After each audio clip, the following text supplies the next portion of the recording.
jaka kudeta onamiram fo andi ɗum ɗo kono ko lagine kamen ɗo ɓuri e finade bimbi kudeta on kamen ko tawnoɓe kellugol weltoɓen ko ɓen ɗo woni e ñallude e wullude o ƴakkuɓe ko ɓendani ñallunoɓe wullude ɓen ñande 5 septembre hande ko ɓe woni e kenkitude Alpha Condé yelanano piiji ɗin fo kono jakka wona kudeta woni feere nden wona do o waɗɗo kamen ɗo sabu gila inna piiji ɗi waylike jama on fo kadi no wayli no junnita hay goto anda ko fewndi hay goto anda ko faandi fo no wakka fawre wotere ngakkere hankire nden haka woni ɗo nde ñawdaka hande ko temmere go wona e memede colonel on no wonti ɓuttulo mo kuuɗe maminna termusu ko himo mawlaɗa motta to multa ga ɓucca to no way tuwa ngata wutta holoranoɓe fo dogi tawti huwayɓe ɓen komo pilasium e mo pilasiwi ɓayru guinen no ñeñani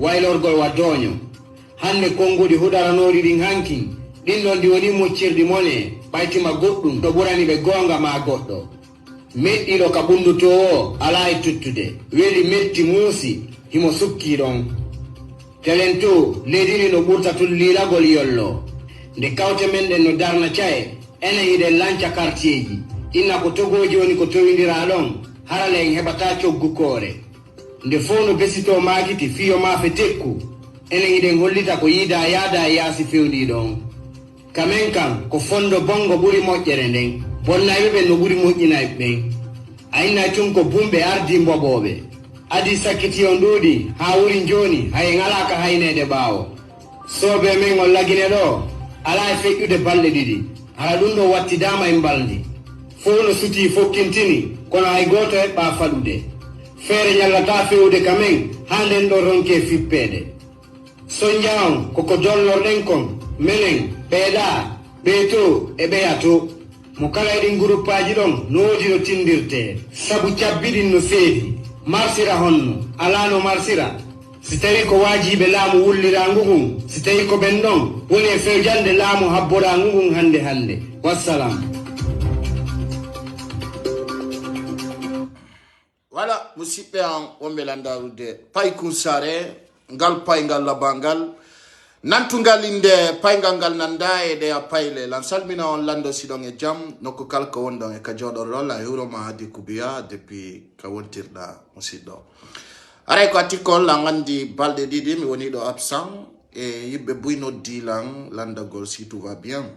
Oui, ça va très bien ɓe wi ko yani no firta ko sati aray musidɓe an wonɓe landarude lan salmina on lando siɗon e jaam e wawa yewtugol ko fewndi kon ka sare men Conakry o sayɗo e no andirɗon noon kanko lando leydi ndin président Cellou Dalein Diallo e wawi joɗodude yewta piiji buy andintingol jama Guinée on himo e jaam no wodi kadi ka fokkiti sabuna fewndo ɗo ino wodi propagandeji wondi fokkutugol ka tawata jama on humpitaki fi majji tawayɗi ɗin noon hay son fuɗɗaki ɗi yewtugol par ce que wanano woni ko woniri mi andintinna on kadi toɓɓere goo kanko colonel Mamadi Doumbouya o trahisi capitaine Moussa Dadis Camara ko tawata preuve ji mum yalti ko wawata wallinade ɗo fewno ɗo e langande humpodiri kadi e Dadis Camara o yewti piiji tawayɗi ɗi colonel Mamadi Doumbouya utilise mo tawata o weltorali kono o wawali yewtugol fi muɗum ko watti e muɗum fewno ɗo no mi andintinninno noon jemma goo to hewtunoɗo e on sayi ɗon mi andintinni on cadre ɓen ka RPG telen ko maison centrale wodi nawnuɓe nder ton woɓɓe falala yeddugol woɓɓe inni ko base awa ɓawto ka jama on humpiti kanko Diané e himo nawni mo piki crise no wattitirini buy artian moi mes infos c'est loin dire parce que no andirɗon noon piiji an ɗin mi woni hande wotan tawata je suis le seul blogueur influenceur guinéen wawa o yidude e lamɓe minisirɓe tawata kadi yiida e ɗaɓɓuɓe laamu har no wonti teddugal e respect donc kala kam yewtata wana fi sama kala ko fi sobe sotte haray musidɓe wonɓe landarude ɓawto ka tintuduɗen e président Cellou Dalein mi andintinna on hakkille makko ɗen no jooɗi himo andi honto o fokkiti ko tawata kanko président Cellou Dalein o andintinni jama on himo ka leydi ɗo o hotay kadi lagine e la Guinée o dogata o hulata o yata hay nokku sede ka wandintini kanko président Cellou Dalein o humpiti Guinée beben bawto ka wi kanko anda hay nokku sina la Guinée o bonna ka leydi la Guinée sakko doga bawto ka jama woni jonnude information ji tawaydi yida e programme ji président Cellou Dalein yo jama o mefio président Cellou Dalein ko neɗɗo déterminé ɗo neɗɗo holluɗo hikka ala ka rewete ha o ronka lamagol o inni kala konko satti ko tori militant ɓe makko e sympathisant c'est d'être soudé yoɓe andutu kaɓe fokkiti ton hino woɗɗi donc kanko président Cellou Dalein hakkille makko ɗen hino jooɗi ko woni kon naɓude fo no suti toñe en jaggu e kono mi andintinnay tun jama on nano yiroton non dey woniri haray piiji buyno wadde e nder programme ji ɗin tawata ñande sofinawo fettay donc musidɓe am e fewndo ɗo ni Mamadi Doumbouya no yoɓude yimɓe fi hulɓingol on par ce que innugol ɓe nangay Cellou Dalein ɓe wawa mo sokkugol ko fenande ils pourront pas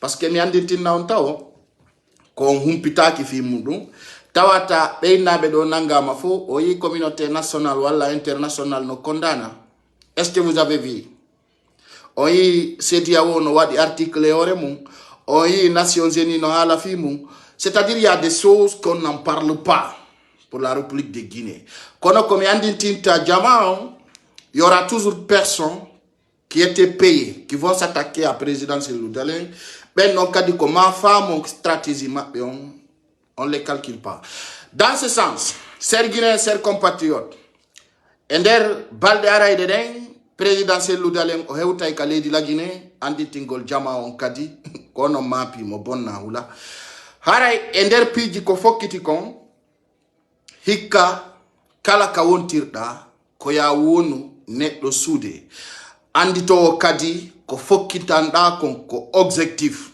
ko ma hendoɗa laamu ngun donc sa waɗi ɗum ɗon ka hoorema ko ɗum woni objectif ma on menen min waɗata double jouer. Dans ce sens, notre objectif, c'est d'obtenir le pouvoir. Ala ka rewrete ha satta ɓuri ko feƴƴi kon. Donc, mi andintinna Guinéen ɓen fof présidentiel Dalein nandi koni kon feƴƴude fop imo suti hunde kadi majjiramo. E ko ɓuri lan welde kon e makko imo woni honnête et reconnaissant ɓe yejjitata kadi kala mo ɓe yi hiɓe andi kon bo woni hombo.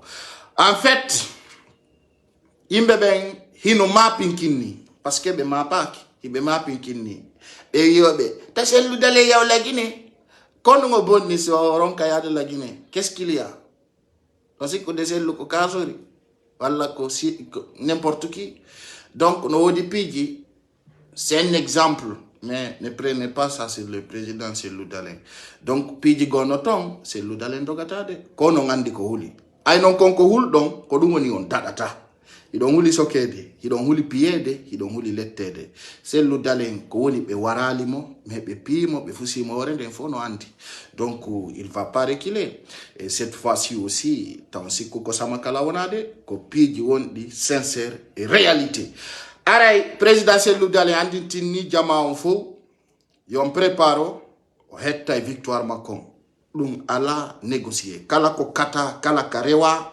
victoire makko il va l'obtenir. Donc dans ce sens, je vous rassure, il sera le futur président de la République.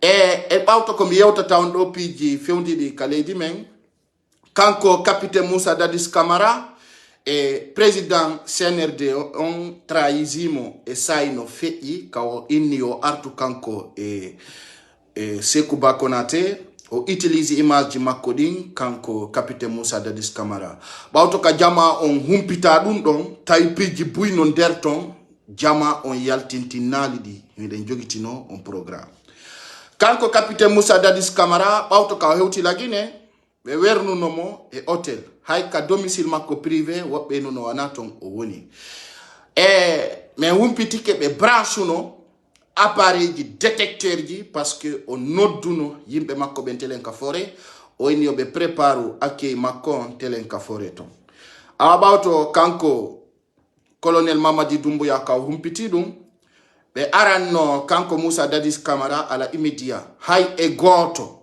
e nder Guinéen ɓe ɓen ko ber anduno be ben andi be immin no ko yata 14 pick-up ka hotel ton be yani capitaine Moussa Dadis Camara be renvoyé et c'est-à-dire il était rapatrié na kanko hotani hore makode il était rapatrié c'est-à-dire à Burkina Faso be hawjanimo be ari be ƴettimo parce que ari ko samedi et dimanche kunodo dongon ko say donc o desuduno yawgol kule kamaɓe en Corée be sali oya hande j'ai vu certaines images parce que kanko Mamadi Doumbouya o maapi ke fita ɗum ɗo yaltu e honnuno maapinimo ko fi on ta programme ɗo yaltu jama on anda e o janfimo o trahisimo o ƴetti Dadis Camara et Sékou Bakonate faire semblant aux Guinéens il est bien il est très bien depuis on image don yalto yiti capitaine Moussa Dadis Camara de parler de cela il n'a jamais parlé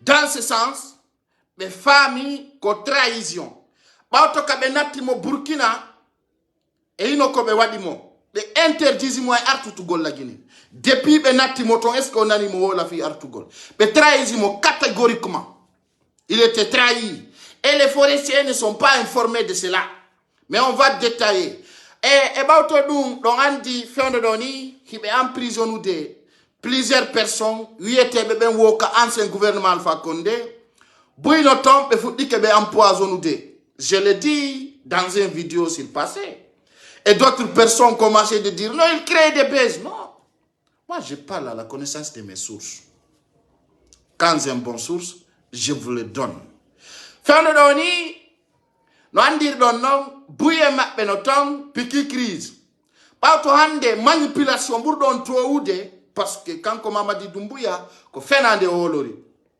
je l'avais dit et je le dirai pour toujours comme il woni blogueur de Joro Dudo et Mamadi Doumbouya mi mo tumbi andi ko fenande jo c'est un fake je l'avais dit ils n'ont pas pu convaincre et cette fois-ci aussi je vous rappelle chers Guinéens chers compatriotes Mamadi Doumbouya mo yotongon c'est tempéré. Il y a des vidéos en preuve qui vont sortir ce soir. C'est tempéré.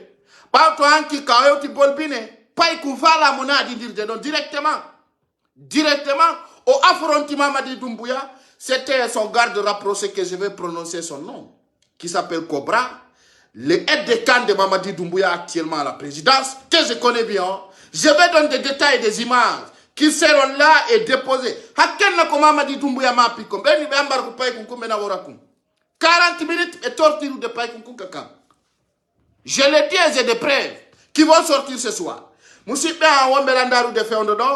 Kanko Mamadi Doumbouya o joɗɗini wiyeteɓe ɓen e entrepreneur e nder leydi la Guinée ndin parce que ɗon andi himo maapi fi mbuuɗi himo sonkana ɓe mo ina ɓe o himo impose de ɓe yoɓe addu usine ji ɓe darna e leydi ndin Mamadi Doumbouya je t'avais dit tu ne peux pas avoir ta force il y a absolument il faut que tu t'en ailles. Un militaire ne peut pas développer un pays comme la Guinée donc c'est le bon moment et puis il montre dans preuve qu'il ne veut pas quitter le pouvoir.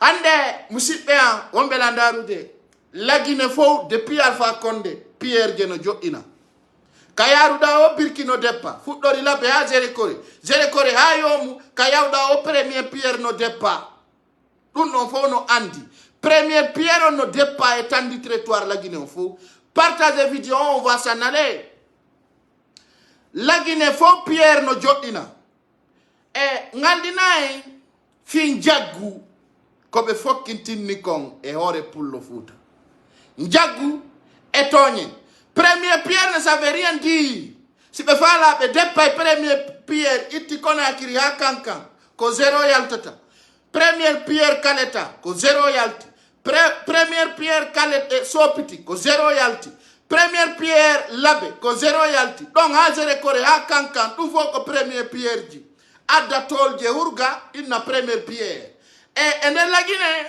fof no andi Mamadi Doumbouya ko fenande tun jokki penale 7 mois au pouvoir ko deppugol premier Pierre et innugol no nomi directeur no itti ministre ça c'est la Guinée c'est comme ça fonctionne chers Guinéens chers compatriotes partout là où je vous parle ɓe joɗɗina e premier Pierre et la Guinée o fof ko penale to yaltata parce qu'ils n'ont pas le fond comme j'avais dit un jour dans mes vidéos live j'ai dit Bassirou Diallo au Fénin. Oh, attends, moi, il a des passeports. Plusieurs personnes ont commencé de me contre-attaquer. Soit disant, voilà, ce que Païkou Saré dit, c'est pas vrai. Et jusqu'à présent, on y a tout décret KRTZ. On y a le passeport, n'a fait carte d'identité biométrique. Mais on revient à nos sujets, Serguine, ser compatriotes Wambelandaru de Osaido. On y a pidi Bouitawaiki, Tangal Dingonde, premier pierre on dunko habbo. Nyande wo et nyande saïding, et tant de territoire les on y a été comme premier pierre. L'outil si wadai. Ara musi ea Wambelandaru de Osaido, no kukala kandari ton, andi tedo, ko fenandi ani fo kiti kander lady la Guinée. Bien, je demande le nombre de partages et climatiser la partie.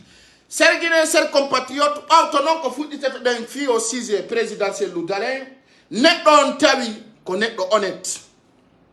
Ɓato ka tawata, fulɓe fuuta buyno ton, ɓe waway on ɗaynugol, parce que, l'objectif de votre base, on anda fi mum. Pullo no way non, hiɓe wa'ani en non, ka leydi men. Parce que toute fonk, hiɗon wawi hoolagol maccuɗo maninka ko fenanta. Dans ce sens, là on a tapé Dadis Camara, c'est là qui vient. Kodo be tapatanon kanko colonel Mamadi Doumbouya. Bako kandu don kasori fofana wadu no sigande yewtere ay Guinée me gono ton hibe way wa udita ya ombanata. Excusez-moi, Serguine, ser compatriote pour la thème, parce que ce soir il faut que le Guinée bebe famu ko honto feunda. Ko honto feunda. Kanko kasori fofana Bautoka wadi sigadi piji do tawi Guinée yembe ben hino humpiti ko fekkata wano hanki mi ala no opérateur be économique buy be collaborali e programme di au chambre de commerce be huway o masibo hanki o yi CNRD o yayi sunno yi dépôt Marifala ils sont allés brûler parce que c'est un peu be yayi be sunni dépôt Macron parce que ko poule tout simplement ils ont allé brûler plus que $100,000 be perdi. Quand on be nirta yitengen be anda on to nge yuri ko endigne to wo yitengen no yuri ka yuri wo asika la Guinée ko wadata pof be sunni dépôt Macron tout simplement parce que si Mamadi Doumbouya no dima ni ma nyawlu mo mbudi jabali ko be sunna kay bata do be na yitengen no yuri no kugo. C'est comme ça passe. Be sunni dépôt ya mais il faut sérieux absolument. Tout simplement parce que le peuple parce qu'ils le peignent, ils sont allés brûler. Les sunnis de Poma comme Arifalaon, faut y. Parce que le peuple, il ne peut pas parler. Il ne fait pas partie de l'Assemblée de la commerce.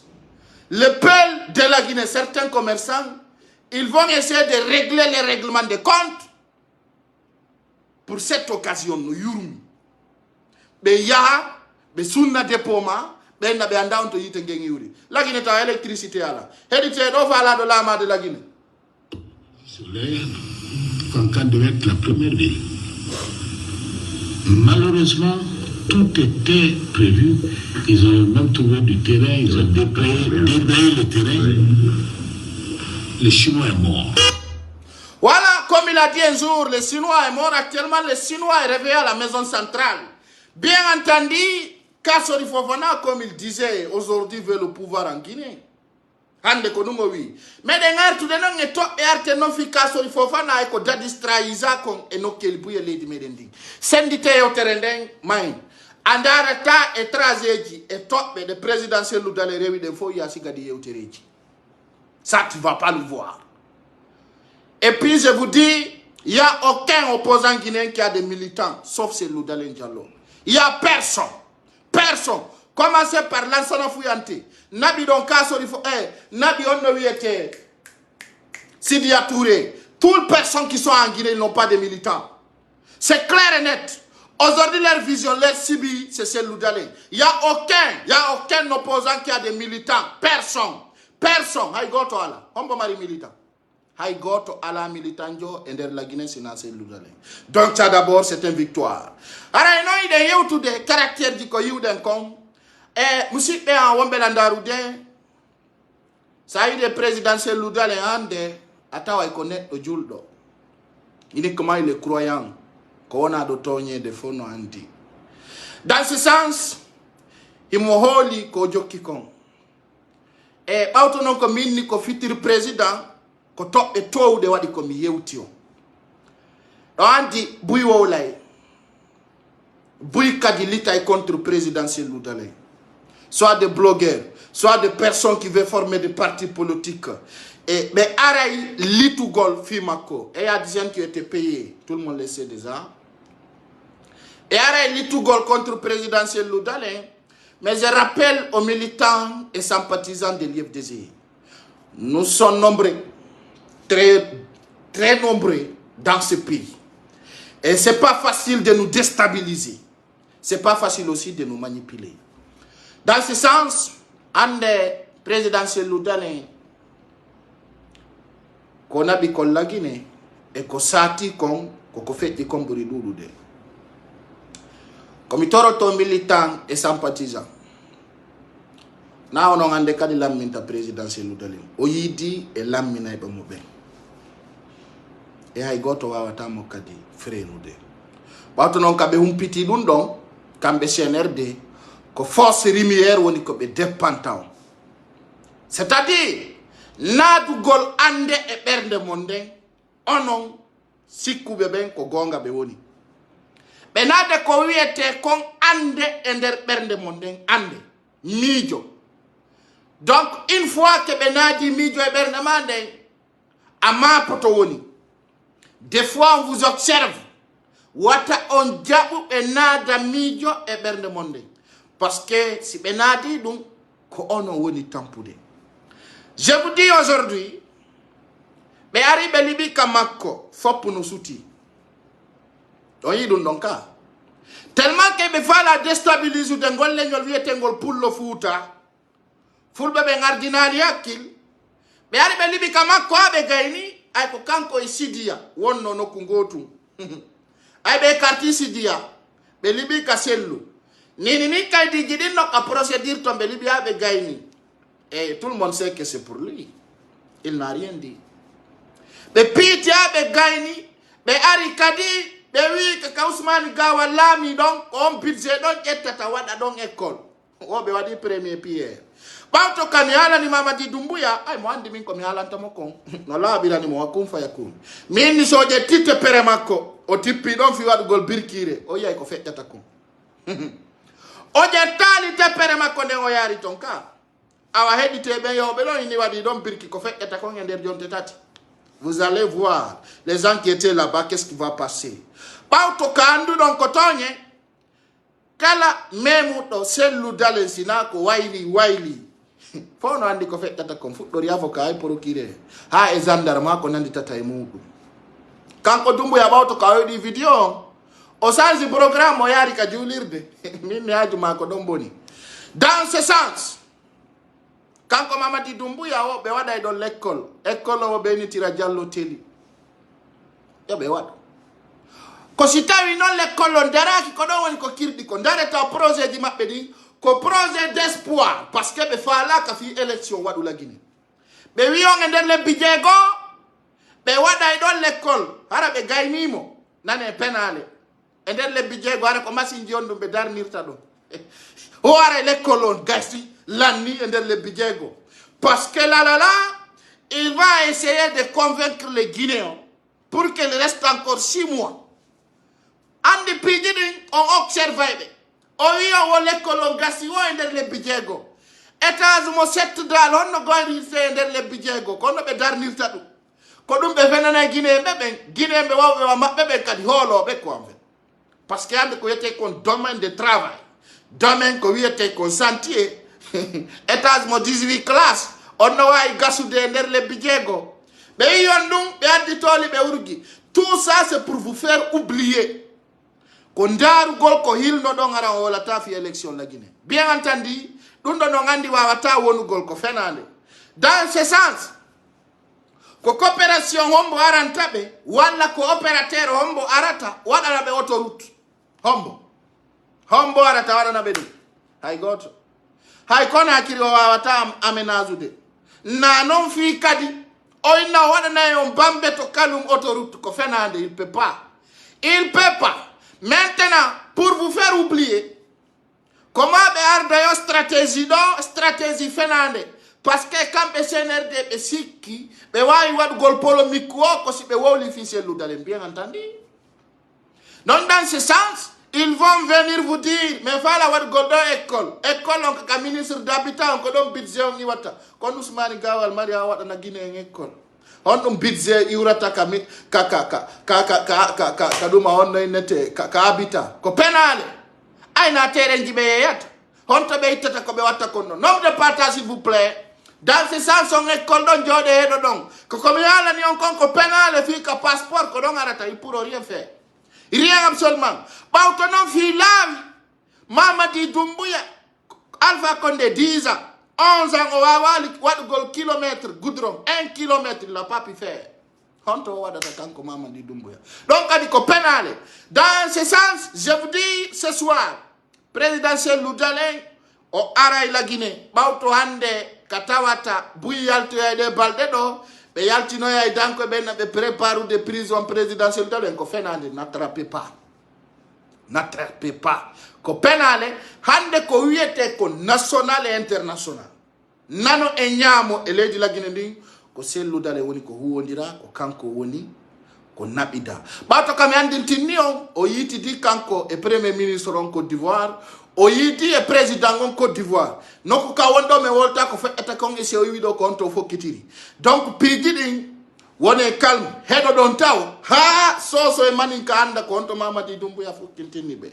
Bato sidum gasi hande jama no doa pitagol konko huluden pour le foot dadata. Notre vision, notre objectif, seule personne qui va nous faire sortir dans la merde, dans la misère, c'est Cellou Dalein. Donc il faut que Guinée bébé holne dun don holo.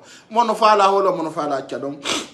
Si donc gasi président Cellou Dalein rassirion wata goto mapo victoire Macron o hendo tomo. Donc ser Guinée ser compatriote. Bauto jamfa ka Mamadi Doumbouya fokintini kan. Donc andi mi yewtuno balde no fe'i ko jala woni ko holori on jala makono hino arde tandi territoire la Guinée on ko sofintamo ko do salminten kanko commandant fare piji no fokiti e nder leydi la Guinée ndi bawto kumpay ko fala sofinde Mamadi Doumbouya bawto ka be yalti ka julirde e no do ya des images en preuve mais o trahison mo Dadis Camara hebi hino satti Hinosati, mojanon. Hinosati, très fort. Bato katawata trahison, Dadis Camara ebion, Hinosati. C'est pour cela aujourd'hui, il me fallait nos rêves les influenceurs beboui, fi trompe gol Guinée mais faire semblant que tout va bien. Et à l'intérieur, tout va mal. Tout va mal. Tout va mal. Dadis Camara, en tout cas, la Guinée, holy honnêteté. Anda ko bandi ko narcotrafiquant u kondiri bandi ji hulbinidi woni ko u kondiri e nder leydi ndi Dadis Camara be salita o ya ka village mabbe o yiti day famille makko parce que be andi so yayi hala Mamadi Doumbouya feƴƴata je rekori bawto ka uppiti ɗum min yo ko yata 14 pick-up ɓe ardanimo ka hôtel makko fi yoɓe nattumo Burkina ñenimo Burkina e mi andi tinnay forestier ɓen ko Cellou Dalein tout wawata artirde Dadis Camara e nder la Guinée o wona dans la paix parce que fuu so bonna o innuno yo ñawore nde waɗu fi ko feƴƴi konka e stade ay ɓe vérifie dossier ji ɗi ɓe tawi hay Doumbouya yaltata e nder ɗum na fi Alpha Condé ɓen yo Dadis soto ala immédiat est ce que o nani ɗum no yewtititaki mukko abadallati ɓe yewtata fi ɗum bawto non ande katawata Dadis Camara jamfama forestier ben kay no doit être de meilleure position que l'armée et anda ils seront épargnés parce que le régime militaire bourdon wonde dangereux be on impose de ore mambe les forestiers seront victimes mais tampina be ka leydi men no arde non e nder balde ara de den ko règlement de compte Mamadi Doumbouya woni yarugol ara o saydo mi andintina on kanko Dadis Camara o jamfa musuka jonna beyno wo ko titre symbolique ko hollugol fino Guinée be jogodira tay ko penale parce que mijo kanko e onno wiete colonel Mamadi Doumbouya wana sincérité bawto non kami hollata on kanko Mamadi Doumbouya ande makko nden e mapunde makko nden musibe minni on pay ko fala mo peñande vrai je vais montrer d'abord ender la Guinée fon ko Mamadi Doumbouya feƴƴata hara Guinée ɓe ngay darata fewndo ɗo ni ka capital meɗen Conakry o feƴƴere Guinée ɓe nga jaka fi makko. Je montre des images en preuve d'abord avant qu'on bouge. Ndare ɗo taw si min on mo huuli c'est tempéré de notre capitale tellement que mon mapi. J'ai dit actuellement il n'a même pas 400 hommes derrière lui. O ala 400 hommes fewndo ɗo ɓawo makko. Plusieurs ont commencé à comprendre son tic-tac. Je vais vous montrer d'abord ces images, vous allez voir. Regardez bien, ça c'est hier. Aïma Mongouli. Regardez, l'arrêt birdi. On colade dans les. Oh, c'est un rebelle. Ami a dit à d'ici. Regardez cela. Regardez cela. Plein capital. Woko légitime. Plein capital. Anki o mari julu gol juma. Birdi. O mari julu gol juma. Donc, nous n'avons pas on ne pas qu'on affrontimo directement. Vous voyez? Fala mo peignan de vrai. Fala mo peignan de vrai. Vous voyez?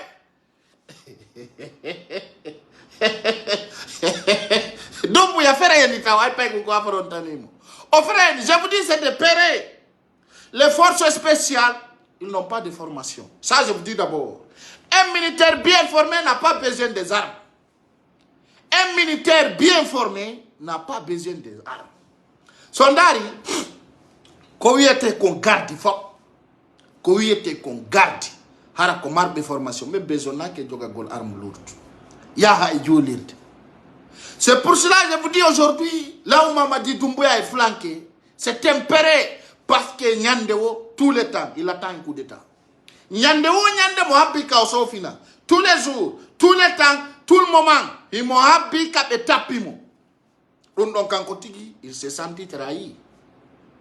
Il s'est senti trahi actuellement. Soyez je vous rappelle d'abord, c'est tempéreux. Ndareto plein capital. Na intérieur o yayde ko argol jula e julirde. Dum non ko 0 mètre ka woni do. Ndare no be armori. Wo ko défense. Comme Houli. Tu as peur de qui? Tout simplement parce que tu sais que tu es légitime. Tu es illégitime dans ce pays. C'est tempéré. Eh, Moussibea, hande non. Fi yedjintin golon ko fewndi comme parce que on a ta top. Mouk, 4 étoiles la Guinée, fi Alpha Condé on est top. Jamais plus jamais. Oh, il be artiri Alpha Condé fi yedjinti go Guinée me ben ko fewdi, c'est pas notre problème. Si Alpha Condé artira ma zone la Guinée on dun tampinta Guinée yenjo parce que réalité yaltata. Mamadi Doumbouya nyawata ay goto parce que ay kanko ta wona honnête. Est-ce qu'on a ardi tao wane do la budo ha o nyawa goddo yaltina gonga mais non. Ce n'est pas honnête, il n'est pas correct. Donc il ne peut pas juger un Guinéen. Dans ce sens, quand Mamadi Doumbouya, il joue toujours des règlements de compte. Des règlements de compte. Hande, il me fala jama on wa du commentaire fi yo Alpha Condé no arti la Guinée. Déjà, Guinée même no doit famude ko photo di Alpha Condé wona hollirede wona vidéo di makko. Arrivé Alpha Condé départ makko ay goto ya les vidéos ko penale tout. C'est assez faux. Mais souvent, si Mamadi Doumbouya o mapike ko polomiko adante Guinée mbebe ka tawata Guinée njo il a pensé à Alpha Condé arti kawarta, ça ne sert à rien du tout. Alpha Condé arti o arta o wonika point, c'est pas notre objectif cela. C'est pas notre domaine. C'est-à-dire c'est non commenté parce que concernant Guinée njo tawdo Alpha Condé existe ou elle existe. Nous, aujourd'hui, on prend Alpha Condé comme un cadavre. Ça ne nous intéresse pas. Mais, à un moment, on a dit assise nationale, Marshali, comment on a rakadi, on a Alpha Condé arti parce qu'actuellement, assise nationale, donc, échec total. Aïe, goto alato. Mais wada edo assise nationale, goto yata. Personne. Donc, dans ce sens, comment on a la manipulation, hulbini do baudodum. Alpha Condé no arti no watitirini. C'est non commenté. Na hunde taunde ko sincérité. na hunde tawnde ko réalité ɓe yaltina photo ji makko ɓe Alpha Condé la on anda si ko ancien photo on anda si tawi ko piiji tawdi wondi sincére. J'ai vu un article de FNDC wo ɓe waɗu décret ɓe waɗa décret o refenande o ɓen koye waɗu décret andina Alpha Condé arti ɓe hollira image ji ça fait pitié parce que ɓe ko mañi pilugol guinéɓe ɓen woni objectif maɓɓe on, c'est-à-dire dire pour régner. Et yaltinta arrivé Alpha Condé, départ Alpha Condé. Je vous dis actuellement, Mamadi Doumbouya Kawoni, donc, il n'est pas content. Parce qu'il s'est senti trahi. Il s'est senti trahi depuis des temps. Depuis des temps, il est senti trahi. Quand Kotigi mo andi, ko joki konko Fernande. Ko Fernande, katawa tande Fernande makodong, owa wata andude, sina fe ondodo. Musiba ombe landaru de, ndare tellement que Mamadi Doumbouya konne, wado jala. Je vais vous dire cela comme j'avais promis. Ngu puchu ngu yotondo na e puchu dade uni. C'est-à-dire ngu do ko jillu ngu endo sakwambe. Mamadi Doumbouya déjà, on l'a dit, woso jawi yore ngu puchu do, o yalti Conakry jama fo na naimo. Ono buri Alpha Condé akede kwe. Bato kaja ngu puchu do, be andi tinni mo oyo yalti o jinda nder Conakry. Kodom mi holli on ka pay ngu vala mo nadi ndebbe. Dans ce sens, quand Mamadi Doumbouya, o jawi yore ngu puchu do tellement que himo mapi. Dare no jogori ngu kwa. En fait, himo mapi parce que karamoko be makko jalambe, wimo ko so jawi e hore puchu, daneu, o wawa reñu de wola guiné ben gento. Awa écoutez attentivement, je vais vous donner les détails. Cette cheval, woko cheval présidentiel, kono be no dirtangu, puchu golla ngo agayna be jawni mo yore mu. C'est-à-dire aujourd'hui, je vous dis, il ne sait même pas quoi faire, aucun objectif dans son plan A. Plan B makonko échec total. Bato ko tawi na Allah olori ko marabu ko dun tampinta mo yeso. Dans ce sens, ko ja yore ngu puccuno, yalla no il avait arrêté d'aller à la mosquée, il avait arrêté de faire plusieurs choses parce qu'il n'a plus confiance à ce qu'il fait. Bato non ka be wimo woyo jawe bo yore ngu puccuno o jinda o jetta to je o yalta. E zedi dun do wadi o yalti e vendredi kander palais. Waka pewe waramo. Kander Djoulirde. Il avait peur. Il avait peur. Hein? Kander Djoulirde tombe jabali au film d'Erto. O yalti. Il est triste.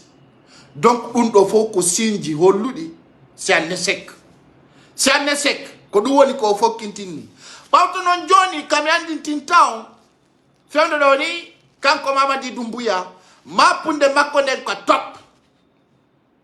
Opérateur et ko wiete kon société d'entreprise ko hunde tawnde ko sincère et clair. Opérateur beben e be arobe golla sare Conakry nden Mamadi Doumbouya fuɗɗike ɓe sonkande no wowi sonkirande non patenko. Dadis Camara no sonkirano non patenko. Dans ce sens, hande mi sikki e nder piiji arayɗi ɗin lagine hay portoɓe ɓe ngudditi gite ɓe andi ɓe wawata ñawlude Mamadi Doumbouya mbuuɗi. Ɓawto kamin ni on ɓe jonnalimo 15 milliards de dollars woɓɓe sikki ko sama kala e hande non o wawata imposegol par ce que o ala heɓude mbuuɗi. Bien entendu ɓen ɓe o innata communauté nationale on veni collaborer hanki o yika o yalki o wiɓe woymo impose ɓe fi argol uddita piije isinje nder leydi ɗin sandele kere ɓen feetu ɓen feeta ɓen no andi ko jokki a wawata hande wigol yo mi waɗani komi faalaka walla imposanalam mi wallete woni no mi wallirtama ko tawata no moyen o yarino wo kanko ko alay média walla ɓe anila contrat ji ɗi Allah yon anilu a wulɓinay porto Mamadi Doumbouya no kirɗi a wulɓinay portojo. Tu peux pas. Toi-même, tu le sais déjà. Tu le sais déjà. Il a fait la nani. Parce que lui, là, il me fatigue. Voilà. Tu le sais déjà. Tu peux pas. Dans ce sens, je vous dis, chers Guinéens, chers compatriotes, Mamadi Doumbouya, Mapunde, Makonde, Fiondo, non. C'est comment avoir de l'argent. Parce que ça galère. Au niveau des banques centrales, on est déjà adjoint directeur de la banque centrale. Mamadi Doumbouya Yetimo, Nabika maison centrale. Soki moton. Pour payer du temps, Betawali Diamant ka maison centrale. Betawali Mboudi. Betawali Kange. Parce que l'on dit, l'ambe ben Afrique d'or, Kodum Beholo, il va dire gol crédit. Yetu gol Kange de Naba Yeita, Heba Mboudi. Mais Artira Mboudi. Dans ce sens, Mamadi Doumbouya Nabi, on j'ai souligné son nom ici. L'ancien directeur de la maison centrale. Et comment on appelle de la banque centrale. Hande mona on parce que be pimo be tortirimo. Ha otampi. O wata nyamude. O wata nyamude parce que Mamadi Doumbouya wi. Comment be adda kange ko wonno ko ka maison centrale. Comment be adda kange et jama ko wonno ko derton. Aujourd'hui je vous dis Mamadi Doumbouya ko buri kon fale de Fiondodo. C'est comment encore attacher Alpha Condé de plus pour qu'il gagne d'argent. Parce que je vous rappelle, depuis 7 mois, les militaires n'ont pas reçu leur salaire. Les policiers routiers, les gendarmes. Il y a un problème qui va s'imposer. Un problème très sincère. Hein? Très sincère. Très sincère. Donc je vous rappelle, ça va être très dangereux dans ce pays. Johnny non, Pigidim Urtutun Kadi, Ngadude et Satugol, Kaleidime, la Guinée. Moussibe Wambelandarude. Osaïdo, Mamadi Doumbouya, Himomapi, je vous rappelle, Fi Hebu Golboudi. Et en activité, il faut d'arriquer les dîners. Très bien entendu. Toutes les activités ont freiné. Toutes les activités dans notre pays est bloquées. Ala haïhounde ko woni marsude ka tandi territoire guinéen. Haïhounde na marchement, na programme mojo, na objectif, na lié. Faut pour nos bloquer. Donc, chaque jour, qu'au problème. Donne son exemple du monde de Yaoudé, Kaleidi men, Fondo Doni, fi kobe arrêti kondiane, koni bebe yediti, mini on bras droit, kanko, Mamadi Doumbouya, kobi ojane, kono bui andali Jane, dare kobe hui mokong, je vous rappelle, Jane, et yetimo enabika seril colonel Mamadou Alpha Bari. Parce que, je vous dis, c'est un règlement de compte. Qu'on a bien entendu, min Jane Kowada, ça ne me touche pas. Parce que c'est un traître. C'est un traître qui a traité tout un Guinéen. Logiquement, c'est un bandit. Djane, je le dis ici. Djane, c'est un bandit. Djane fallait faire un coup d'état. Djane voulait tuer Mamadi Doumbouya, tout le monde était au courant. Djane a arrêté 2 fois Mamadi Doumbouya. Mais pourquoi pas, ils vont l'y arroser. Ils vont l'y arroser. Je vous dis, d'ici le 25, ils vont tuer beaucoup de cadres. Beaucoup de cadres d'RPZ, ils seront tués. Parce que Nderdundong, on a dit RPZ à la militant. Vous n'avez pas de militants. Les Wari ont parti de RPZ. Ils ont tué cette partie. Le RPZ, le président Kok n'existe plus. Ça c'est clair. Le président Kok n'existe pas en Guinée. Le président Kok n'existe pas. Donc ça montre aujourd'hui qu'Assori Fofana, l'RPZ n'ont pas été élus aux élections de leur 3e mandat. Le 18 octobre, ils n'étaient pas élus.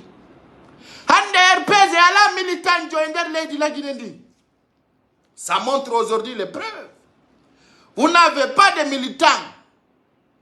Les RPZ sont disparus. Ils ont commencé à faire des faux mamaya, des faux manifestations. Vous n'avez pas de militants patriotes. Maintenant, vous avez dit quelques jours. Et nous serons emprisonnés avec Kassori Fofana. J'ai dit c'est faux. Vous n'êtes pas des militants déterminés. Vous n'êtes pas des militants. Les RPZ n'existent plus en Guinée. Vous n'existez pas. Malgré tout, quand on s'élève, nous, c'est jusqu'au bout. Mais Ande, Fibe Aluno, est-ce que caso di Fofana yalti ton Diané yalti Ibrahima Condé etc. Personne. Vous n'avez pas de militants. Votre bourse, c'est pour attaquer ces Loudalais. Votre papa, votre supérieur. Je vous dis, en Guinée, les RPGistes n'existent plus. Malgré tout, vous n'osez même pas parler. Mais sous cette j'avais dit leur décret soi-disant, nous sommes dessoudés de la dialogue national et assise nationale. C'est clair. On a la nanolau, watan wadu assise nationale. Watan wadu assise nationale. On jabali. Si kudonko birdi wana. Si kudonko samakala wana. Maintenant, vous avez bien compris, et assise nationale mongon, marsata, ça ne marchera pas, ni aujourd'hui, ni demain. Donc, dans ce sens, ils vont toujours faire, soi-disant, ils sont en train de trahir ces Loudalais. Mais wada wasiko ces Loudalais, mais on y trahit Zoudé. Dans ce sens, ils savent bien la capacité de ces Loudalais. Mais Diabata est reconnu sous des sincérités, dans la dignité, dans notre compétence. Mais Diabata, Djama, est reconnu Sata, Gongaka. En RPZ, on dit, ils n'ont pas de militants. Le cadre d'RPZ ne peut pas diriger cette partie. Et c'est-à-dire les mafias qui étaient sur place. Quand Mamadi Doumbouya a des stratégies, au divisé parti RPZ. Bien entendu. Il a divisé le parti d'RPZ. Hande, Alpha Condé, Bewi Wo au Arti, Hande Kadi militant à la RPZ. Mais oui, bon de parti RPZ, on s'est fini. Hande na kasori, wana Alpha Condé, wana militant. Faut pour Belankiti. Faut pour Belankiti. Donc, on a dit que Ousmane Kaba, si je fais la benangamo, si je fais la watabenangumo, ça n'est pas mon problème. Ousmane Kaba, Senkun Kaba, Djene Kaba, Bedo Hoko doit be marede. Parce que donc Andi, hiden tori Allah juma jeden fou.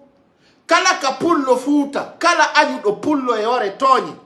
Ya Allah, bali Allah bonne fi mako. Très clair. Tout un peu, ou tout un Guinéen qui est contre ces Loudalais, parce qu'il est victime, c'est très clair. On doit, Kalaka Wada, ou la toto. Donc, clair. Sousmani Kabananga, mon ma maison centrale, si mon mari militaire, c'est très clair. Est-ce que ça, c'est mon problème? C'est pas mon problème. Donc, dans ce sens, si Benangi Mobeso qui nous a déjà, il a détourné, il a montré que son cibi, c'est ces Loudalais. Quand il met tant de valeur quand il fait ces Loudalais, en fait. C'est des personnes qui trahissent ces Loudalais à tout le moment. Si Benanga Mana ma maison centrale, ça ne me dérange pas, moi, c'est pas mon problème. Ou bien c'est mon problème. Si Benabi Mokere donc Achua, Ousmane Kabata en université, mon jogi tiviete de Kofi Annan, ko Guinée Mbeben Djeimo. Mama di Doumbia no doya de hetta en université. Motua yaute o hetta en université. Au lieu que moi n'en darna université, voilà l'école, il n'a qu'à aller réparer d'abord les universités de l'Ansana Conté. Il n'a plein, mais ils n'ont pas d'argent. C'est pour nous manipuler de plus. Ils ne t'ont pas dit ça ne nous concerne pas, ce n'est pas notre problème. Ça ne fait pas notre affaire. Donc si ben arrêtez, c'est leurs affaires, c'est leur problème. Ce n'est pas notre problème. C'est qu'aujourd'hui, ils ne pourront pas. Ah non, arrêtez ben Kadi, rien ne changera. Aujourd'hui, les seules personnes ne au goton ko goto pet woni futur président de la Guinée ko c'est Loudalais. Tout le reste là ko birdi hande don nande makanera no wala. Ils ont commencé de rigoler parce qu'ils pensaient que c'est à leur faveur. J'ai regardé une vidéo de Makanera Kake et aujourd'hui s'il a un gros bourse il n'a qu'à sortir parler de Kassori Fofana. Il va avoir sa place si c'est pas aux maisons centrales. Mais à la nuit, on moussipe. Tout un personne. Tawi, atonya, on y sait Loudalais, on y jagwe, on y pénal. Aïe, qu'on fait d'attaquer. Goto à l'entame, on va tailler un résultat directement. Donc, dans ce sens, Makanera Fala no jalu golse Loudalais. Wosudu Makundu Yaltinama, Libama, Rimomari Assemblée, Birdi. Et ande no Makanera Yalu Golo Susta. Parce que aussi, nous, caso de Fofana, l'ami que l'Inde. Dans ce sens d'abord, quand on fait na a une nationalité guinéenne au Djogiti. Mais en ce sens, c'est pour cela que je vous dis, les diasporas, vous n'avez pas la puissance dans la République de Guinée. Quand il y a une diaspora, la nationalité, soit de quel pays, ça y est, la Guinée, c'est pas faire la manango de benangete de. Surtout si tu fais politique. Il faut que tu sois rassuré. Ça, c'est qu'il a un passeport américain, Karoua, la Guinée. La Guinée est un continent à part. La Guinée ne fait pas partie de ce monde-là. La Guinée est andaloua, est andadroua. Ko bandi lami. Moi, si qui donne un passeport américain, il a Karoua, Kaore lady, do type pour la Guinée. Mais mettez un baba yalta fous, Mamadi. Mamadi yalta. Rien absolument. Donc, dans ce sens, on a une diaspora de passeport français ou américain. Ça typique la Guinée da wadi piji go be me ete mbaba yalta fus parce que ko politique ambassadeur don fus be wa wadu kon hay goto wata ma yalti de kanatu dado bawto faltere Mamadi Doumbouya ne américain beben o yawi ambassade américain yahi be on attaque à maison centrale fi Yugol Kassory Fofana bien entendu. Je l'avais dit les jours qu'on a arrêté Kassory Fofana et Djani. Maintenant, Kassory Fofana a piqué un crise parce qu'il n'a pas mangé. Et non, il crée des baisses, il fait comme ça. Il dit, ok, il n'y a pas de problème. Les résultats en Yalti. Les diasporas n'ont pas de place en Guinée. Soyez rassurés, si vous ne mêlez pas un combat, vous allez voir à l'avenir. Je vous dis, hein, les diasporas soient maniqués ou Soussou ou Forestier ou Peul. C'est avec une nationalité, Lady Goholorda. Fi piru golfi la Guinée ko Fernande Djokuda, tu vas pas mener un combat ko birdi jare Djokuda parce qu'avec ton nationalité américaine on peut te foutre en prison. Tu seras en prison et puis personne ne peut parler hein. Ko birdi c'est pour cela tu prends une nationalité pour voyager mais pas pour dire une défense. Ils pourront pas te défendre parce que eux-mêmes d'abord c'est pas des honnêtes. Kassory quand fait on dit doni il a un problème très sincère. Kassory et Djane, ko yimbe di do janfondir bebe wawata yadude. Atotaw Alpha Condé itede, hari Djane autoproclamé que premier ministre par intérim. Bawto ka Kassory Fofana itibi do ma konsa da ka fi lutugol kalamu, bien entendu. Djane a planifié comment arrêter Mamadi Doumbouya. Mamadi Doumbouya a fait un coup d'état. Il a pris le pouvoir, son objectif, pour se défendre. Et aujourd'hui, son objectif, il ne veut pas quitter le pouvoir. À partir de 22 de ce mois, les Blancs vont commencer à mettre des articles sur Mamadi Doumbouya. Attendez seulement. Porte un foot de article de Mamadi Doumbouya. Les Blancs, les Français, les avocats français, les députés français, certains ministres européens, ils vont commencer à faire des articles sur Mamadi Doumbouya. D'abord, ils vont faire sortir son vraie histoire. Dans ce sens, chers compatriotes, Bauto, qu'Américain Jong, Emilia, Hersina, et des coffets d'attaquant. Et des coffets d'attaquant qu'à l'aide de la Guinée. Quand la militaire du de la Guinée, il va tenter à humilier les Américains, ou bien les Français, ou bien les Russes. On a toujours suivi cela. Qui dégagne de London. Dans ce sens, au niveau international, l'ambassade de l'Amérique en Guinée, où on a tout accès à maison centrale, là où on est grave pour eux. Mais pour l'image de l'Amérique, c'est grave. Parce que l'Amérique se croit puissante du monde. Et ils vont voir maintenant qu'est-ce que Mamadi Doumbouya va faire. Et on dirait Mako, mais non à l'agnon, nous n'avons problème guinéen. Donc, le problème citoyen américain, Mamadi Doumbouya, il y a un peu de mais non, Mamadi Doumbouya, on a français de Djombi.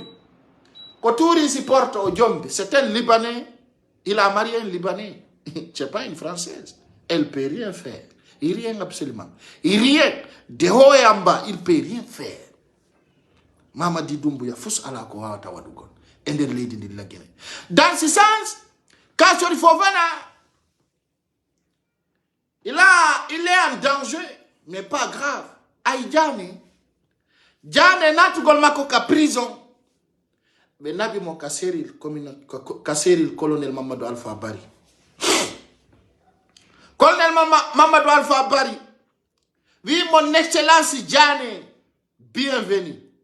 Parce que quand on dit qu'on est grave, tout ma yetuda, net do sokuda mo andi ko Diané soki, colonel Mamadou Alpha Bari. C'est Diané qui l'a mis en prison. Diané. C'est Diané qui a mis colonel Mamadou Alpha Bari en prison. En ce moment, Bala Samoura n'était rien du tout. Bala Samoura, on a un chef de mission. Il n'était pas. Il ne pourra pas. Hari Owawata dirige des Picopoal. Pas autant que Diané, yetti colonel Mamadou Alpha Bari n'a pas maison centrale soki. Mais yetti Bala Samoura, mais wadi mon porte-parole de gouvernement. Net mo bali hay breve. Sabu parce que hari Baben Bala Samoura ko conseil personnel Alpha Condé et Baben Fabou Kamara fa. Et yetti donc on match lo udado be wadi donc. Dans ce sens, ni Bala Samoura no mapi mo fala sofu de ay katuba mako. Bala Samoura là où je vous parle. Il mo mapi parce que nyande wo nyande komao yaka maison centrale. Chaque jour il va aller. Mais il sait qu'il y a un règlement de compte. Quand on dit, comment m'a dit Dombo ya toto war de pouvoir la Guinée. Parce que nous dit itu bébé be Moussa da kafi yolam. Maintu la Guinée wela yoni.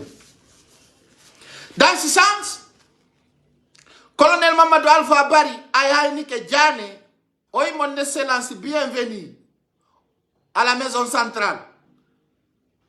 Est-ce que je peux vous donner un verre d'eau? Oui, quand le colonel Mamadou Alpha Bari, ouare otolni quand ministre de la Défense Mamadou Diané à maison centrale. Est-ce que moi j'ai au coup de verre ndiam oyara? Diané oui. Il a la cerveau de casse ndiam yara. Oye wanti na di Diané ndiam Diané yari. Diané fuddi wiugol Diané uggini to. O wadi ni. Oye son kurbali hore monde wa son ugina ki bamte. Diané jabi don. O mi dandi ko misokirma ko fi defandu golma ko fi ya wadu ni. Colonel Mamadou Alpha Bari jabi milandaki ya zittifio. Milandaki ya zittifio. Faut sérieux absolument. Oui, mais den tolnion, mais de wernion ka maison centrale.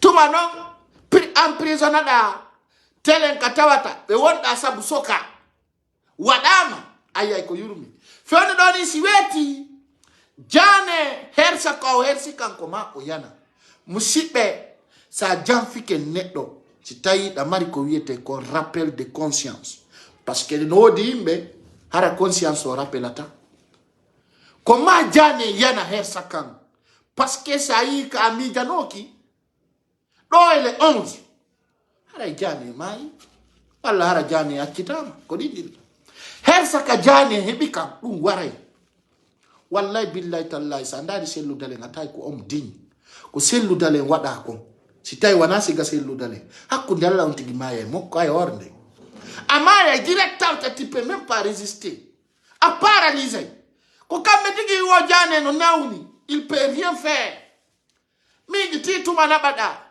be en prison be nadu da kaso tawtande ko be ngo korta ma ko nyama Yore tonye, mwandi ko besokiri bendo kongo yore tonye. Colonel Mamadou Alpha Bari ande si weti. Kanko Diané ko bendari ndir. Si be fini mo kala ko yukuru azo ya bara. Bonjour. Bonjour mon excellence. No sati. Tonye den koni yarata. Ande kambe dido be croise tombra, ibe tongale 11. E jodi nder ton o Diané no nawni mo piki krizo ala nyamude no wadi tirini mais c'est pas un problème. Diané ko place wobbe goye. C'est clair. C'est pas un problème ça, c'est pas un crime. C'est pas quelque chose qui doit être au top pour ce n'est rien ça. Je l'avais averti hein. Mais nous nobe camber pese mini sont formés parti. On ebi yimbe Mamadi Doumbouya wala yon kaso. Beni no tu ne sais pas, tu ne peux rien faire, tu es menteur. Mais OK, ande kaso il faut fana no caprizo. Il est là-bas. Wani makaso di Fofana ko hotel Numoni walde nun fanka. Wala ko hotel Sheraton nun fanka. Wala ko hotel Rivera nun fanka. Ko wombe ben kanka maison centrale non di caso di Fofana no derton. Il est dedans. Il est dedans. Tout le monde le sait. Maison centrale wana fenande. Natu do wande. Mino no natu do wona une. Natu do wona une. E yo be anili kadile 11. Woko le jelu joni.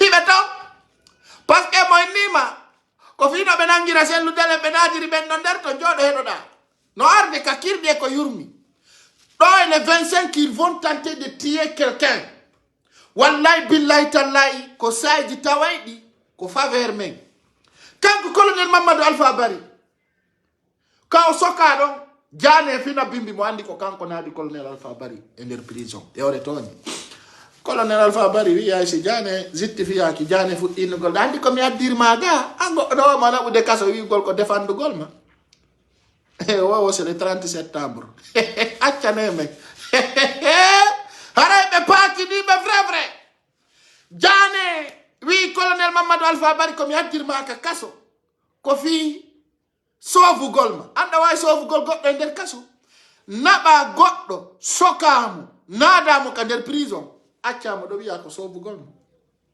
c'est grave o andi musibbe hande hide welti ko be wona nangade ko nade me nasab ko be nada ko kaso ko do me ngandi tinta portobe ben kala jettudo mbuduru mun nadi lagine fi gollugol leydi ndin Amadi Dumbo ya sokete ona buri se kuture akede o wara e porto Mamadi Dumbo ya moyotongo ko do andi tinte opérateur économique wonbe jettude jawle mun nada mo abbe mi ala no buye mon nata e kaso buye mon be nada e dum babba min no ala ni on awa ko do be hendo to commerçant be fulbe go tawata de nyande men halata tawata de nyande o yi fewndo do selu dale no acci di on e lagine on si kuno ko selu dale wondo wallude bien entendu e hande commerçant be mapi be ben ko selu dale mapani nde daw wiye wallite neddo bongo fino ardora si konko intérêt mon personnel awa zordan konde huwa yonko Alpha konde huwali zordan konde o mo yoto o sofi na commerçant pour le foot ha o sofa min hani be bebi na on ambude metti taw be nade hakkunde alla ne be ndo to commerçant pour le tipa e mo hani siton parce que ça bonno wona li digni fewndo halanteno don wakile fiyo yimbe mombe wonu ka hore yo ardo hande tuma yiwda de la yiya commerçant ngoy no wadi woko opérateur be woko yimbe digni ino wadi siga koy kosingo e oto e mum poti ino nata der se no nata ka Mohamed Palesenke inugol mon excellence nyande be murtani o be tippa e mo nan to di don tippa e mo andon oy ni ko ando to jama fondo do ni selu dale mo jodi Sénégal himo iner climatiser ni casa di Fofana jane no ka maison centrale bien entendu oy golle alla de oika abe wonbe mi jade o selu dale natu kaso wallahi billahi tallahi j'avais dit une semaine après Mimi Bala Samura Koulibaly kanko Sarl White on ara e hersine de der leydi lagina ndi fo anda wowla imbe ben sikki mi fena woni sina ko wowi wayli wona clair et net hande non Bala Samura mimo hanki mo nata minnuma himo mapi himo woni sera himo salmondira premier ministre himo c'est-à-dire il est là-bas mais très honte no hersini très honte himo hersi kanko Bala Samura ayo nati derton ka assise mabbe ton hande non kanko Sarl White hay ka hala o ala parce qu'on lui demande rien du tout c'est foutu à jamais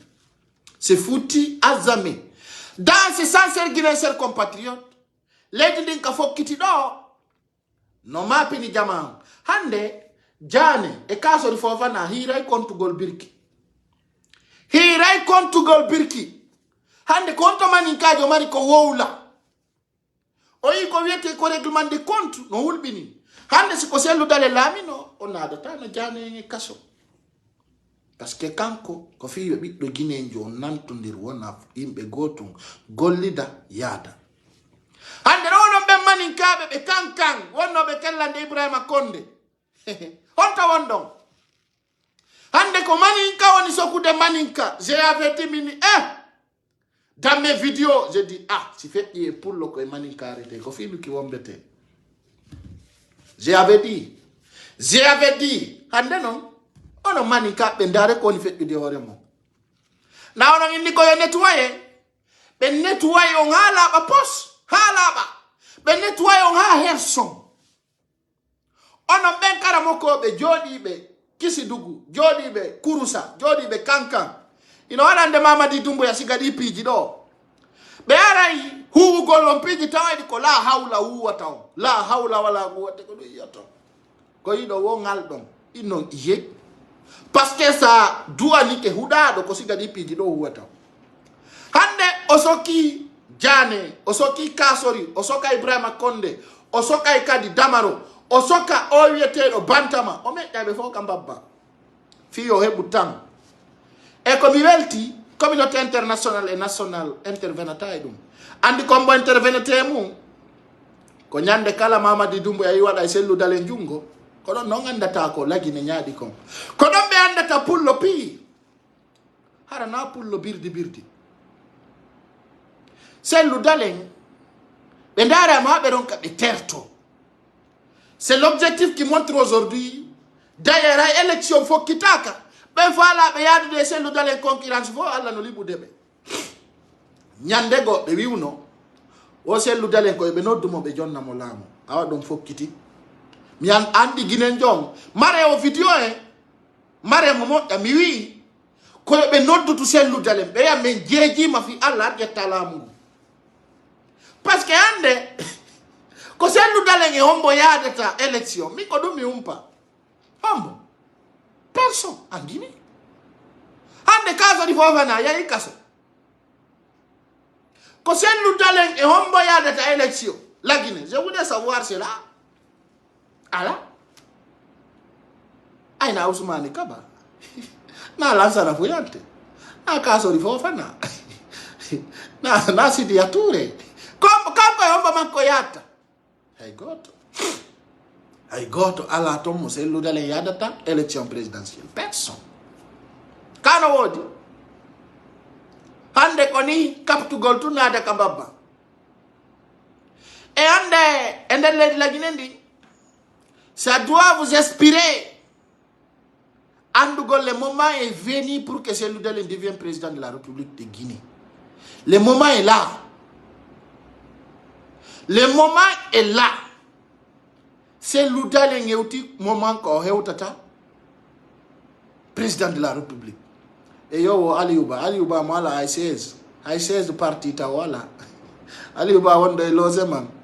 Ande mi Aliouba ka 16 FDZ mo wala to woko G58 wi ko. Wo be famondira. Du foko birdi. Andi no mi ala no Aliouba. Eni mo Aliouba wata jokko Sidia Touré de e Kasori Fofana onanali tay ko birdi ande mi yiɗi mo kanko e Ajjali Matu Dalembe waɗa photoji andi jama neɗɗo haala mo gonga hay si tawi leydi ndin e kammu ngun kolodiray wola gon tigi gonga kan ko anduɗa ko on tigi yaa tawa ko ɗum woni gonga kan nani kari halannola c'est clair mi halanno Aliouba mini mo Kasori Jane ɓe nanditaɓe ɗum taw jokkuɓe o yalti taw keɗa o imo mari militant o fuɗɗi innugol mais militant et sympathisant modèle tout si c'est les gens vous attaquent ne répondez pas à nom des partis modèles bindi grand terto birdi ba ala militant on ɗum marɗa adi joni almo tampini jama o ɓe gollata. Il ne travaille pas et on est dans tous ces fous ya militants et partis sympathisants. Comme on sympathisants, hay famille ma on a ya militants et sympathisants. Et le tir de quoi? C'est-à-dire il y a des choses.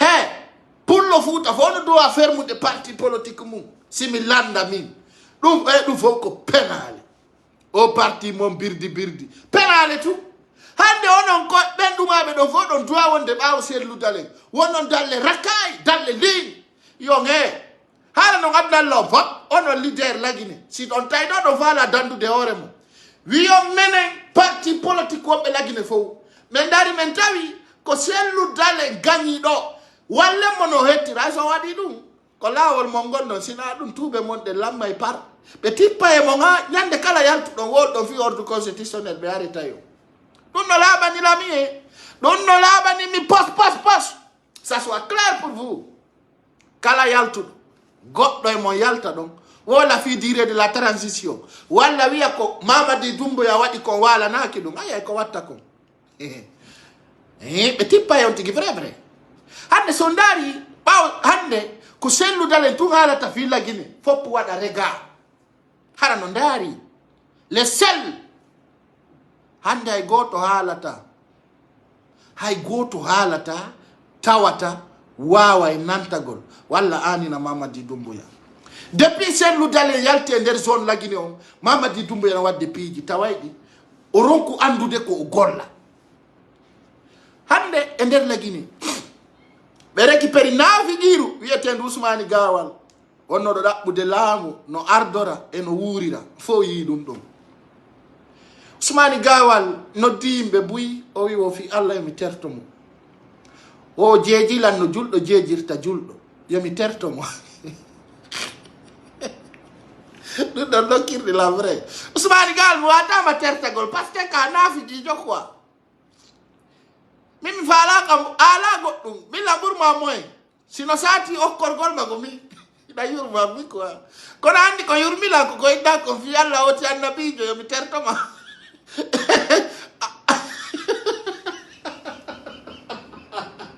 o jeejilanɗo julɗo jeejirta julɗo yomi tertomo o si miɗo ñawlimo goɗɗum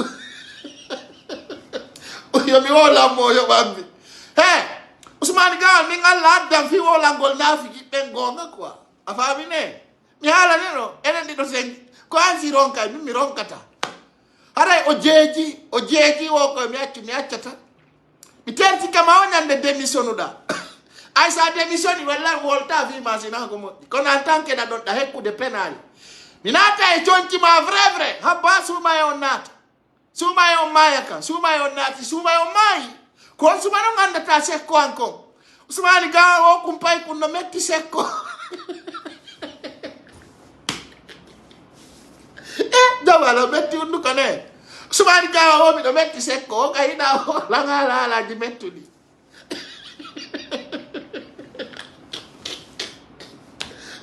si mbiɗa angima juuta heɓa 1m75 hakkunde Allah si mi nangima a heɓa 1m75 ɗa fota wa fifa o daynala metti hunduko mi peñante vrai windu mara nani suma o maayi nini andi men takkanto jama on quoi kono si suma o maayi mi placete ka placement ɗum ara ko yabbo jemba e ñalorma bimbi e kikiɗe c'est très clair parce que ka traite Amba Alpha Boubacar Soule Thiangel onon ɗo mi peñanayi on ha tawata si pullo yi on ko yo tuttu on et puis si transition lanni hande onon e laamu ko ndi fiddarayni hay chef de quartier on wonata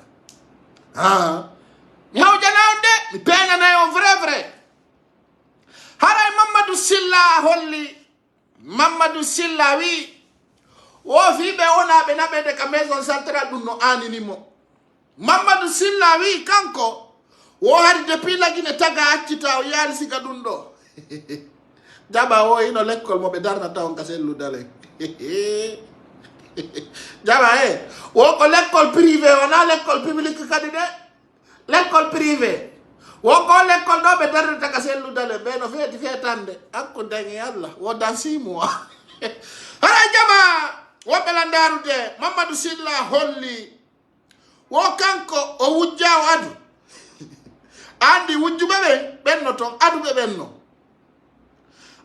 ɓenno ɗuuɗi o andino to woɓɓe ɓe wujju woɓɓe adu Mamadou Sylla noon kanko o holli o adu jawdi lagine ndi Mamadou Sylla wujji jawdi ha soodi avion andi nyande be nangata Mamadou Sylla ande nyande ko mapunde fo hollata Guinéen be Mamadou Sylla holli ande ko naati kon e bernde makko Mamadou Sylla ancien chef de file de l'opposition Alpha Condé Mamadou Sylla wi mi do mapi sabuna mi anda Condé dun do daroto min Mamadou Sylla be yimbe no wona ajirede ni naate ka maison centrale dun do no mapi nimmi si mindi dun do hani nala hala mi wori fenande Mamadou Sylla holli wode pilla gine taga accita wari o yani siga dun do wohi mo ngaldi mo mapi Mamadou Sylla wi o kankono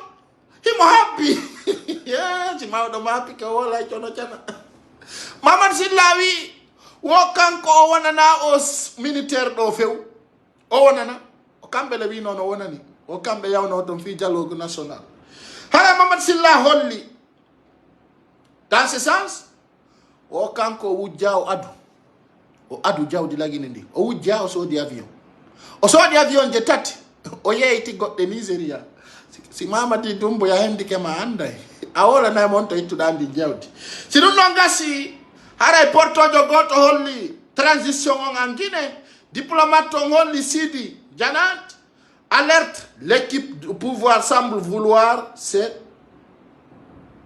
prominer haray porto be holli Mamadi Doumbouya fala kayude lamungu ay mi ala le jale ko reyal be adari lan kapti jidi ala o portojo do wi o Mamadi Doumbouya bandi rundu bandi salte Jordan Condé minna mo Jordan tu Jordan bulaw jo quoi payngal bulaw wal woni Mamadi Doumbouya vele cholon chala fi mu gol yambatu woni golle makko o wuttangi yaw jawda kayida o mo fereli hara Jordan Condé holli porto e lagine si be signi kaydiri be respectali o ani lay contrat di kena sikko de porto no feti porto feta ko fetuda Condé aya janga et puis Mamadi Doumbouya la diplôme fous expérience zéro Mamadi Doumbouya la diplôme hay kaydiri o ani ko non nanirta français ko parce que o wadi français ay nokko ala ko jangi ko tokko pade ko garankejo Mamadi Doumbouya e porto e fuddike ukkondirde parce que porto si a bari intérêt ji mabbe din tumbe ukkayite ma dum sadaka ala e programme ji din e trajet ji din Mamadi Doumbouya mo yotongo bandi rulbinindu Mamadi Doumbouya ko bandi de bandi salte non na bandi original de andi bandi na ton bandi kon na ton bandi salte no ton kanko non ko bandi quartier e Mariama Emba WhatsApp bandi salte o Mamadi Doumbouya holli o ani la contrat di porto e vo ender leydi lagine ni o si be respectal o ko be adamu izinji be darna o ara be transforma ore kange be transforma bosti kon en terre Mamadi Doumbouya do jawdi habbe mi walla on jama Mamadi Doumbouya ko wattu wattani ko debbalde do ara non porto be fuddi kay nugol hari be consati lagine porto be wi be consati lagine kala militaire jo ardo don jetti lamu ko faalete wonugol ha maya waka ko duwori golle mabbe de ara ino ko Mamadi Doumbouya holli yawta on do tam holla on fi on faamu Mamadi Doumbouya wana faala do yaade ko contrat ji di endan e 6 mois tun woni wolde fimu je montre Jordan Condé non ko mapi do fewndo do ko Allah tun andi gentite mo do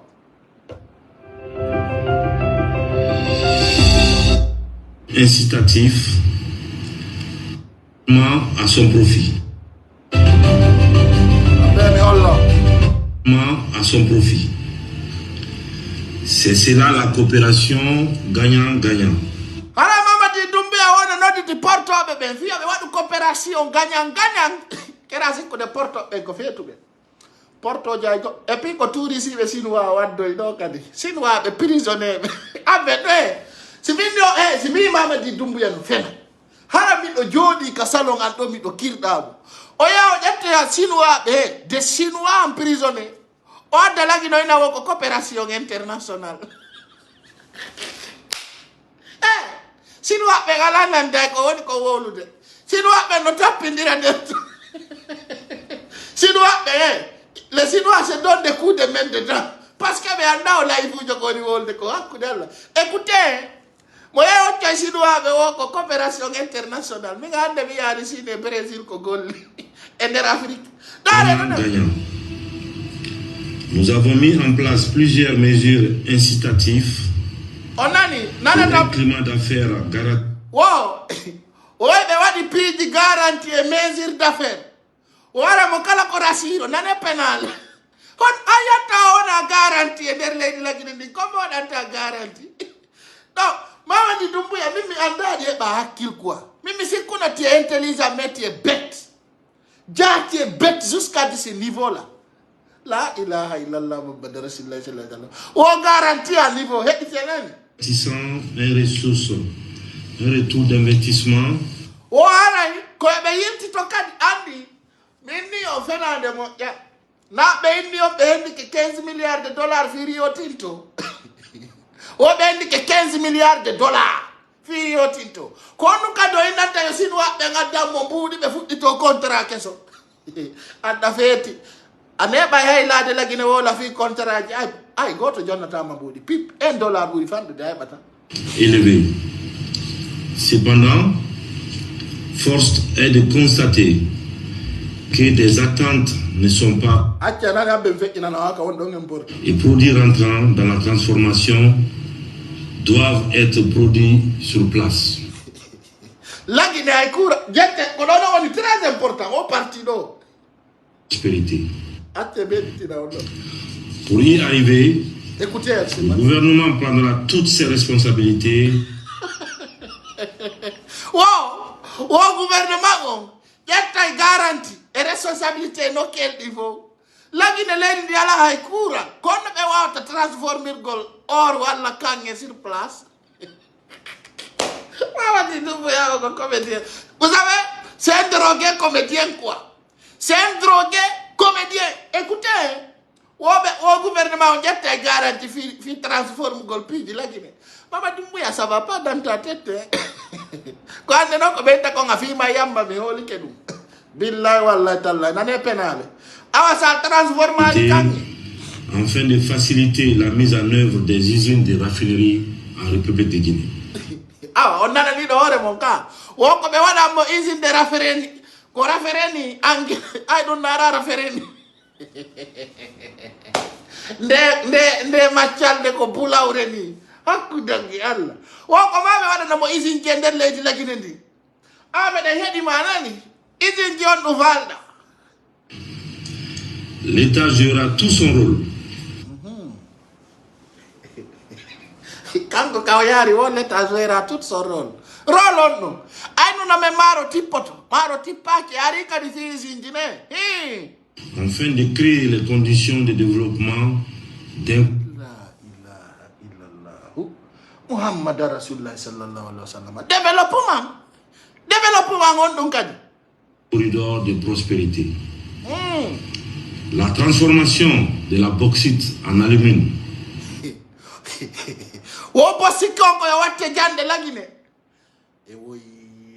Andi ojo doto mi jo jawna buri alfa kon de fetere la ilaha illallah Muhammad Rasulullah sallallahu alaihi wasallam kon la Guinée bonni ata ko sikandu bandir do kadi arte wadi go sikade penal e yo la Guinée en bostik en transformant en aluminium ne doit pas se limiter seulement à la mise en place des usines de raffinerie. Wo ko ma usine raffinerie wade Baba di Dumbuya comment dante ma usine la Guinée ko usine na Chinois be waddi be o Chinois do wo ko yo be ar wadana be usine ji. Ça va pas, c'est vous, hein? Toutes les matières premières et produits rentrant dans la transformation doivent être produits sur place. Wojoni, Bossikong, Kangeong, Kajedeng, ko yo transforme la Guinée. Ono buri Alpha Condé wawde fenade. Min ngari mi sikkuno ko aduna do. Mi sikkuno ko aduna do e nder la Guinée heɓata ladɗo fenowo comme Alpha Condé. O ino ɗo un produisa usine bonbon. Ono ɓuri Alpha Condé wawde penale quoi.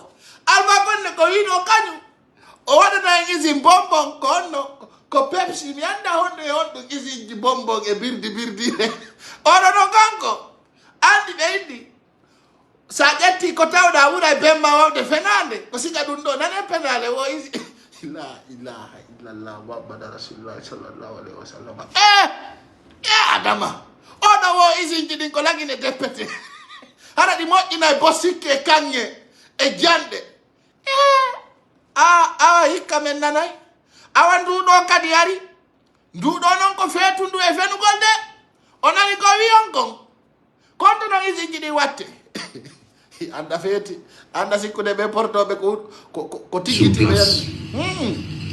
C'est seulement à ce prix que nos ressources naturelles seront un levier de développement pour nos populations. Oui.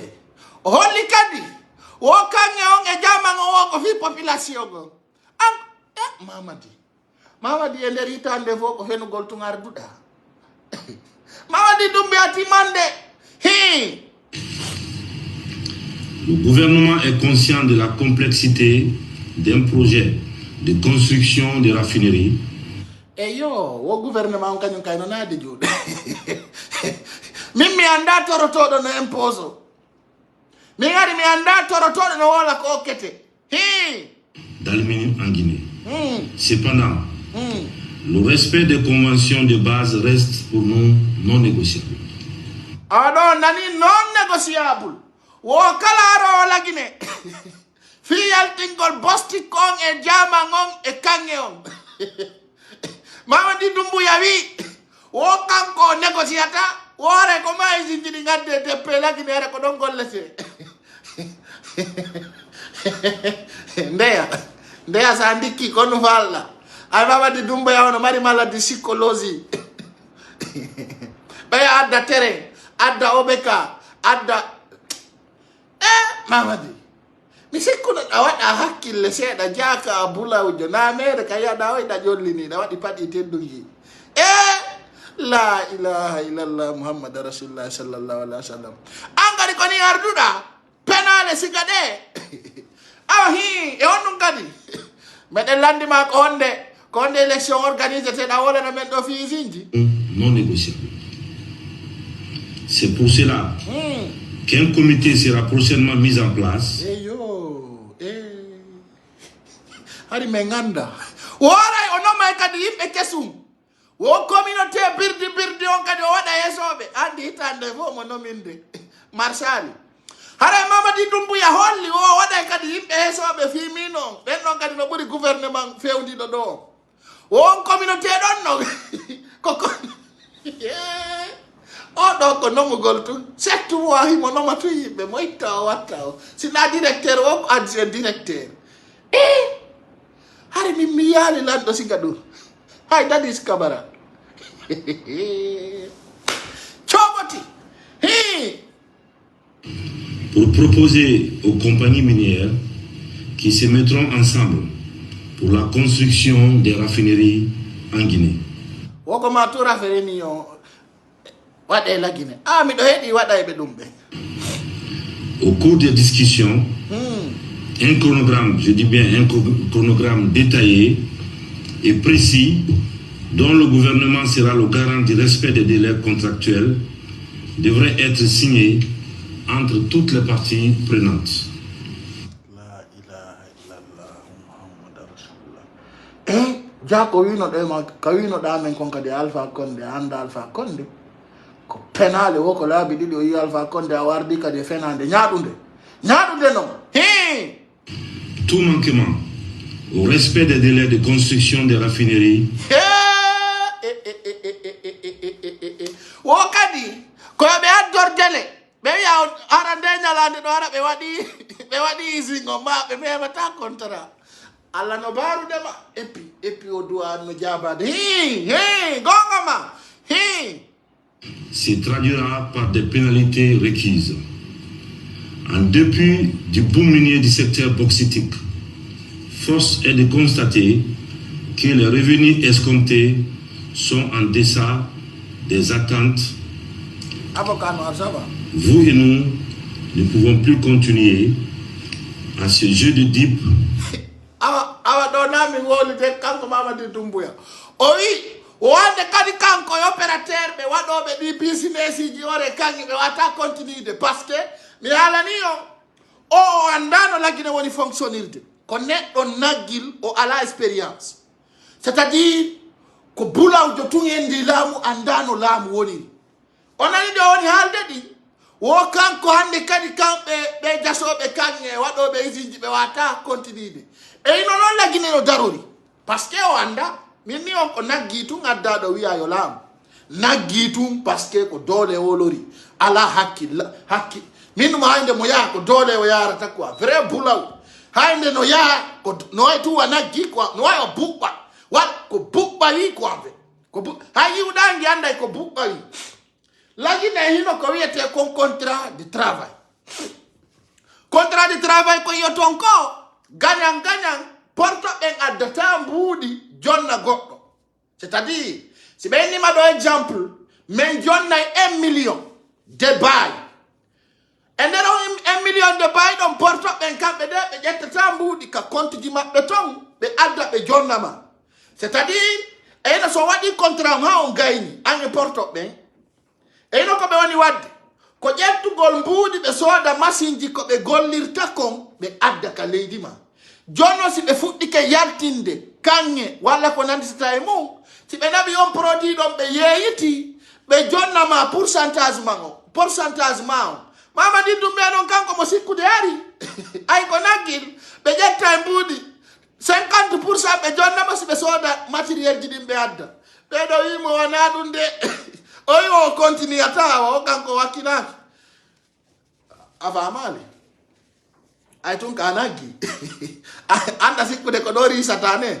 ko tampuɗa ko ha mayiɗa ala sikkude ko ɗo heɓata jawdi ne ɗa sikkude porto no feeti ko porto jombo ƴettata mbuuɗi jonna bandi ɓe anda ha ko délai on mbo wonta ɗo ɓeno sikkude ɓe portoɓe ko feetuɓe ɓe feeta ko feetuɗa kon de porto ɓe wata ƴettude mbuuɗi jonna ma ɓe anda ko hande wonta ɗum ɓe wawma halkude janggo ɓe wawma halkude faɗɗi janggo hande nini ɗa wawi iwde e laamu keɗa sikkude porto no feeti ko feetuɗa ko aɓe wonno ɓe wolande ɓe fenanima de porto ɓe watta ko nande ɗum jente ɗo nani o yaranay ɗo e premier ministre o à ce jeu de dupes qui perpétue une grande inégalité dans nos relations. Awa nima feere ma boni il faut la corriger et c'est maintenant.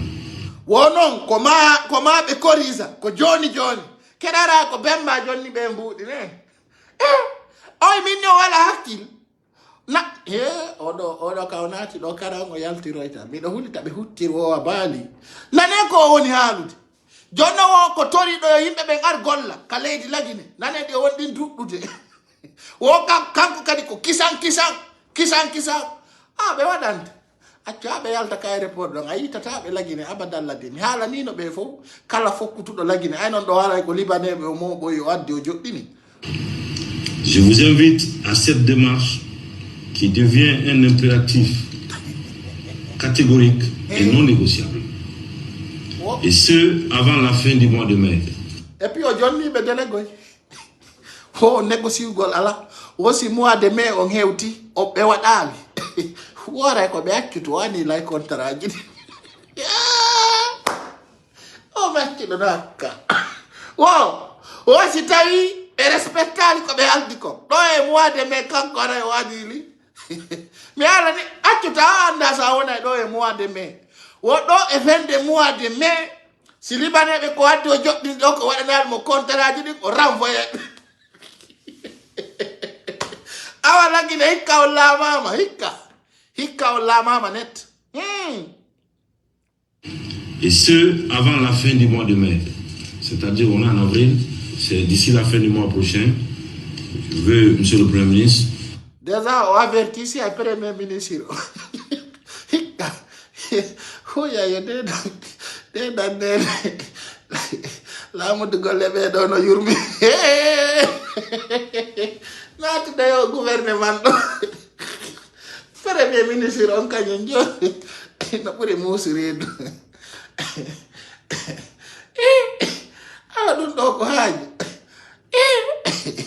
O maccuɗo Bulawjo no hulɓini hakkundan e Allah. Mamadi Doumbouya. Pimbingal Daema. Hakundang Allah. C'est tellement étonnant. Ouais, Yonena.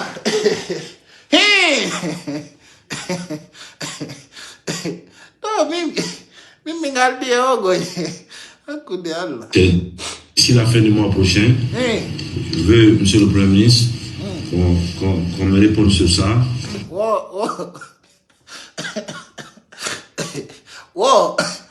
Premier ministre, je réponds de mon copain, il y a de moi. Le gars a dit que baby na yo premier ministre. O daro ra orne. Habbetu.